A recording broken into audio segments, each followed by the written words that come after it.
You're just a simple pikeman who managed to hold a mountain pass fort alone against an army of thousands, ogres, mages, and even a dragon at one point. Allowing your kingdom to win the main front and survive. Everyone looks at you now in relief and awe as you return home to the capital. In all honesty, it was already a lost cause. My squadron had been wiped out, their bodies strewn across the battlefield, and I was all that remained. The enemy's forces were overwhelming. We were just a battalion of mundane pikemen, whereas our opponents had mighty ogres, wise mages, and even a pair of dragons.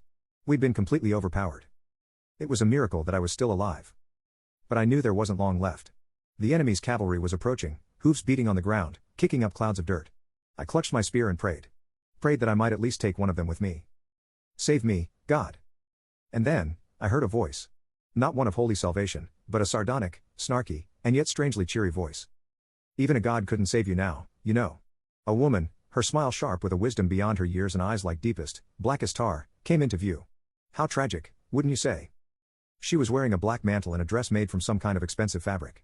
Her hair was long, black, and straight, almost fluid in how it flowed. I had no idea how she'd snuck up on me. There was no crackling of mana, no disturbance in the fabric of space and time. It was as if instead of crudely manipulating reality to move herself, she had somehow made it so that she'd always been here, standing right by my side. It was unbelievable. I couldn't even begin to guess how much skill and knowledge was needed to pull off that kind of magic. I had never seen a mage of that caliber. Not even the greatest archmage of our kingdom, who'd once demonstrated his power to us in the capital, could do anything like it. As my mind reeled, she continued. But I might just be able to help you. Her smile widened, her mouth curling upward in a way that didn't seem quite natural. A god I may not be, but I still have a little bit of power to work with. How about it? Was this a dream? Or a vision sent to me in death? The enemy's cavalry was almost upon me. My time was running out, that much was certain. I'm not sure if it was desperation or insanity, but I chose to cling to the words of a stranger, even one with such a sinister aura. Please. I screamed, my voice breaking with fear. Please save me. At that, she began to laugh. It was the shrill, cold laughter of someone with no interest in the life or death of others. I will unwind the rope, just a tad.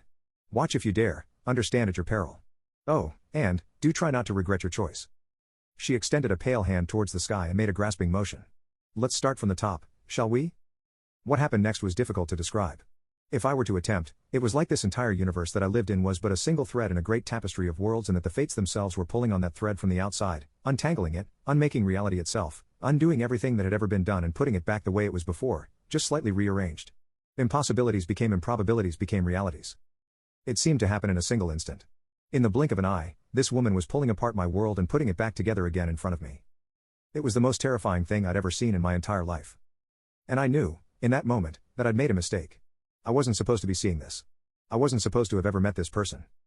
I wasn't supposed to. I'd won. I don't know how, but I stood alone on top of the corpses of the enemy. Hundreds of orcs, with the massive, scaled body of the dragon as my seat. My spear was slick with blood, buried in a gap between the dragon's scales. My clothes were stained red and black, and the smell of blood and iron made me want to vomit. My entire body hurt. It felt like my entire body was exhausted, on the brink of collapse. But I'd won. The army that had once been overwhelming our forces now lay dead at my feet. The dragons had fallen. The ogres had been slain. And there I stood, victorious, over their corpses. I had no memory of what had just happened. I moved my arm, almost expecting it to actually be someone else's, but it obeyed my mental commands like it always had. I looked down at it, at my hand, at my fingers. They were still my hands, my arms. Just covered in blood, and dirt, and grime. How? I looked up. I didn't know why, but I was expecting someone else. Maybe I was just desperate for answers, or maybe it was the memory of something that I'd forgotten. I couldn't remember. I couldn't remember anything. There was no one there. I hefted my spear up, pulling it out with some effort, and made for home. I couldn't think straight. I didn't know what had just happened. I only knew two things, that I'd won and that something had gone horribly, horribly wrong.